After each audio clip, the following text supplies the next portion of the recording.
नमस्कार दोस्तों, स्वागत है आपका अपने चैनल GK25 ट्रिक्स पर। आज की इस वीडियो में हम जनरल अवेयरनेस यानी कि सामान्य जागरूकता में एंशियंट हिस्ट्री से रिलेटेड क्वेश्चंस करेंगे, जो कि आपके आने वाले जितने भी एग्ज़ाम्स हैं, सेंट्रल एग्ज़ाम्स की जितनी भी आप तैयारी कर रही है, तो सभी के हिसाब से बहुत ही ज़्यादा इंपॉर्टेंट है। इसी के साथ हम आपको हर एक क्वेश्चन के साथ एक शॉर्ट नोट यानी कि एक छोटी सी जानकारी बताएंगे उस क्वेश्चन से रिलेटेड, ताकि अगर आपसे इस क्वेश्चन से रिलेटेड और कुछ भी पूछा जाए तो आप उसका भी जवाब आसानी से दे सकते हैं। तो वीडियो को मिस मत करिएगा, स्टार्टिंग से लास्ट तक बने रहिएगा। तो आइए स्टार्ट करते हैं फर्स्ट क्वेश्चन के साथ। तो फर्स्ट क्वेश्चन है, भारत सरकार की सागरमाला परियोजना का मुख्य उद्देश्य क्या है? तो जो भारत सरकार की जो सागरमाला परियोजना है उसका उद्देश्य बताना है। ऑप्शन है, भारत की 7,500 किलोमीटर की तट रेखा को सुसज्जित करने का भारत सरकार का एक पोत आधारभूत संरचना विकास कार्यक्रम। बी है, पर्यटन को आकर्षित करने के लिए देश की तट रेखा के साथ समुद्री किनारों को विकसित करना। सी, सामान्य वाहनों की सरल आवाजाही हेतु तटीय शहरों के बीच समुद्री पुल बनाना, या फिर इनमें से कोई भी नहीं। तो भारत सरकार की जो सागरमाला परियोजना है उसका जो मुख्य उद्देश्य है वो क्या है? वो है ऑप्शन ए, भारत सरकार की 7,500 किलोमीटर की तट रेखा को सुसज्जित करने का भारत सरकार का एक पोत आधारभूत संरचना विकास कार्यक्रम। तो ये हमारा राइट आंसर है, फर्स्ट वाला। अब इसके बारे में थोड़ी जानकारी देखते हैं। भारत की 7,500 किलोमीटर तट रेखा को सुसज्जित करने वाला भारत सरकार का एक पोत आधारभूत संरचना विकास कार्यक्रम है।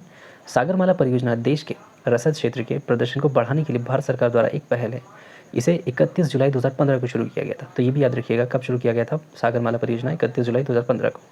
यह भारत की 7,500 किलोमीटर की तट रेखा का दोहन करने के लिए सरकार का एक बंदरगाह आधारित बुनियादी ढांचा विकास, यानी कि एक पोर्ट है जहाँ पे जहाज़ों की आवाजाही होगी।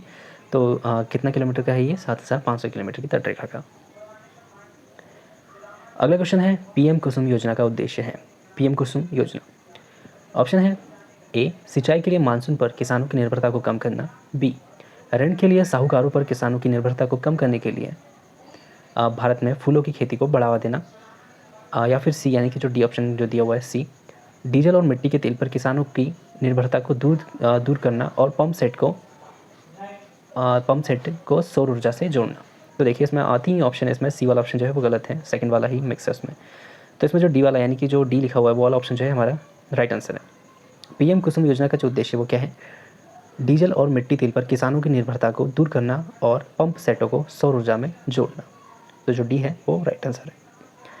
अब देखिए जो सही उत्तर इसका जो है फोर्थ वाला, डीजल और मिट्टी तेल पर किसानों की निर्भरता को दूर करना, पंप सेट और सौर ऊर्जा को जोड़ना। ये फरवरी 2023 में सरकार ने पीएम कुसुम योजना का विस्तार किया। कब किया था? फरवरी 2023 में।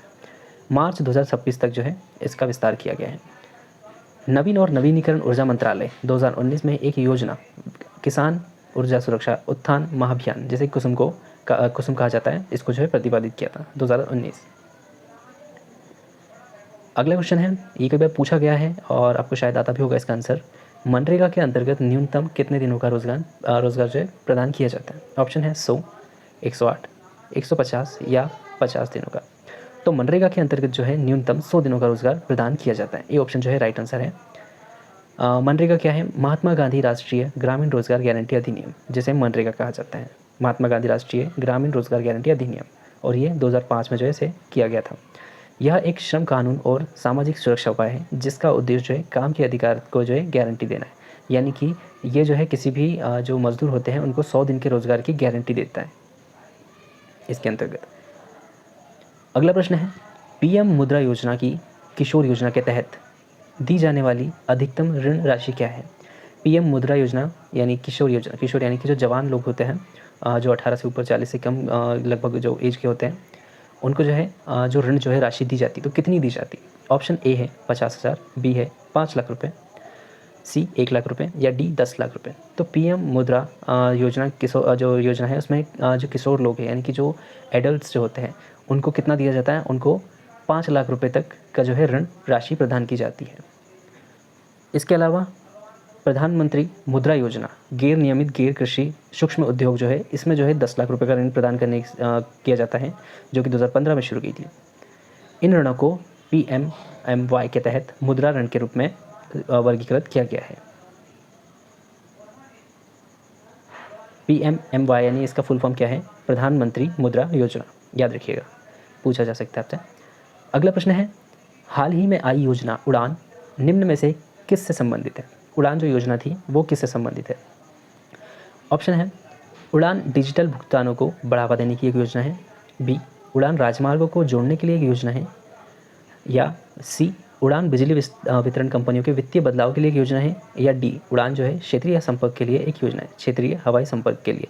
तो जो यह वो किस में है, वो जो डी ऑप्शन है, क्षेत्रीय उड़ान हवाई संपर्क के लिए एक योजना है। पॉइंट देखिए इसमें, देश का नाम यानी उस देश का नाम नागरिक उड़ान एक क्षेत्रीय कनेक्टिविटी योजना है जिसे नागरिक उड्डयन मंत्रालय द्वारा 21 अक्टूबर 2016 को शुरू किया गया था। योजना के लिए कार्यान्वयन प्राधिकरण भारतीय विमानपत्तन प्राधिकरण है। और इस योजना का जो उद्देश्य है वो क्या है, जो उड़ान रास्तों को जो है किफ़ायती बनाना, मौजूदा हवाई अड्डों का जो है पुनर्निर्माण के माध्यम से भारत में अप्रयुक्त और कम सेवा वाले हवाई अड्डों को कनेक्टिविटी प्रदान करना है। अगला प्रश्न है, निपुण भारत मिशन किसके द्वारा कार्यान्वित किया जा रहा है? निपुण भारत मिशन, ऑप्शन है ए, सूक्ष्म लघु और मध्यम उद्यम मंत्रालय। बी, विज्ञान एवं प्रौद्योगिकी मंत्रालय।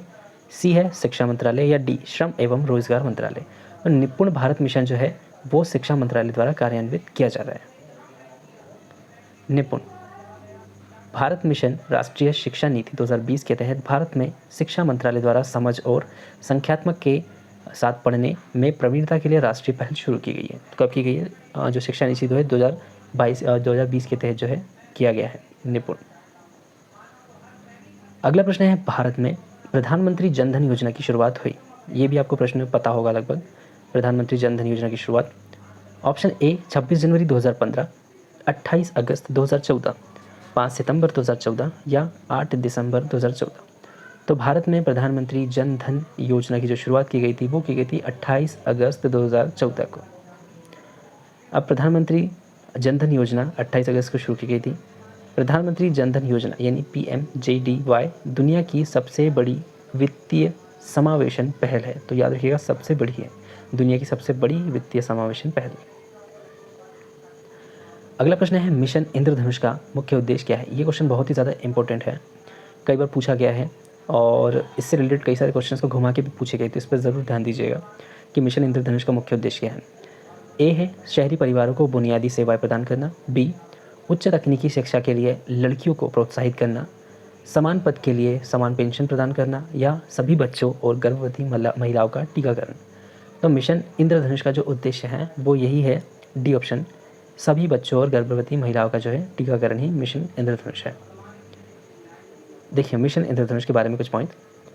इसे सभी बच्चों के टीकाकरण के लिए केंद्रीय स्वास्थ्य मंत्रालय भारत सरकार द्वारा शुरू किया गया था। इसे सुशासन दिवस 25 दिसंबर 2014 के अवसर पर लॉन्च किया गया था। यह इंद्रधनुष के 7 रंगों को प्रदर्शित करता है और 2020 तक उन बच्चों का टीकाकरण करने का लक्ष्य रखता है। यानी कि 2020 तक जो है टीकाकरण का लक्ष्य जो है इस मिशन के अंतर्गत किया गया था। अगला प्रश्न है, मार्च 2023 में केंद्र सरकार ने कितने वर्ष या उससे ऊपर के लोगों को साक्षर करने के लिए एक नई योजना न्यू इंडिया लिटरेसी प्रोग्राम शुरू किया था? तो मार्च 2023 में जो है न्यू इंडिया लिटरेसी प्रोग्राम शुरू हुआ था, तो वो कितने वर्ष या इससे ऊपर के लोगों के लिए किया गया था? ऑप्शन है 14, 16, 18 या 15। तो देखिए, जो मिशन साक्षरता जो मिशन किया गया था न्यू इंडिया लिटरेसी प्रोग्राम, तो ये 15 साल के ऊपर के बच्चों के लिए आप कह सकते हैं किया गया था। केंद्र सरकार ने मार्च 2023 में 15 वर्ष से अधिक आयु के लोगों को साक्षर बनाने के लिए एक नई योजना न्यू इंडिया लिटरेसी प्रोग्राम शुरू किया था। अगला प्रश्न है, डिजिटल प्लेटफॉर्म सागर मंथन किस मंत्रालय द्वारा शुरू किया गया था? डिजिटल प्लेटफॉर्म सागर मंथन, ऑप्शन है पर्यावरण वन और जलवायु परिवर्तन मंत्रालय, पतन पौत्र परिवहन और मंत्रालय, शिक्षा मंत्रालय या रक्षा मंत्रालय। तो जो सागर मंथन जो शुरू किया गया था वो किसके अंतर्गत किया गया था? वो किया गया था पतन पौत्र परिवहन और जलमार्ग मंत्रालय के अंतर्गत। इसमें पॉइंट्स देखिए, केंद्रीय मंत्री सर्बानंद सोनोवाल ने डिजिटल प्लेटफॉर्म सागर मंथन लॉन्च किया था। केंद्रीय पतन पौत्र परिवहन और जलमार्ग मंत्री आयुष सर्बानंद सोनोवाल, याद रखिएगा पतन पौत्र परिवहन या जलमार्ग जो मंत्री कौन है? वो आयुष सर्बानंद सोनोवाल है। आयुष मंत्री 23 मार्च 2023 को रियल टाइम प्रदर्शन निगरानी डैशबोर्ड सागर मंथन लॉन्च किया था। यह एक डिजिटल प्लेटफॉर्म है जिसमें मंत्रालय और अन्य सहायक कंपनियों से संबंधित सभी एकीकृत डेटा है। डैशबोर्ड अच्छी तरह से समन्वित रियल टाइम सूचना में सुधार करके विभागों को कामकाज में बदल देगा। सागर मंथन डैशबोर्ड का जो शुभारंभ है समुद्री परिवहन क्षेत्र में डिजिटलीकरण और पारदर्शिता की दिशा में एक विकास है और पतन पोत परिवहन और जलमार्ग मंत्रालय भारत ने इसे क्षेत्र के विकास का समर्थन करने के लिए प्रतिबद्ध किया है। तो ये थे हमारे टॉप क्वेश्चंस जो कि आपको पूछे जा सकते हैं जनरल अवेयरनेस में।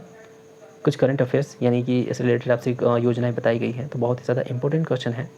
इसके अलावा आप हमारे चैनल पर जा सकते हैं, आपको इससे भी कई सारी और रिलेटेड वीडियोस मिलेगी, कई सारी ट्रिक्स मिलेगी जिससे आपको याद करने में बहुत ज़्यादा आसानी होगी। आप किसी भी एग्ज़ाम्स की प्रिपरेशन कर रहे हो तो आप हमारे चैनल को सब्सक्राइब कर सकते हैं। किसी भी अपडेट के लिए आप चैनल बेल आइकन को प्रेस कर दीजिएगा, और अगर आपको किसी भी टॉपिक से रिलेटेड आपको क्वेश्चन अगर चाहिए तो आप हमें कमेंट में भी बता सकते हैं। GK 25 tricks. जय हिंद, थैंक यू।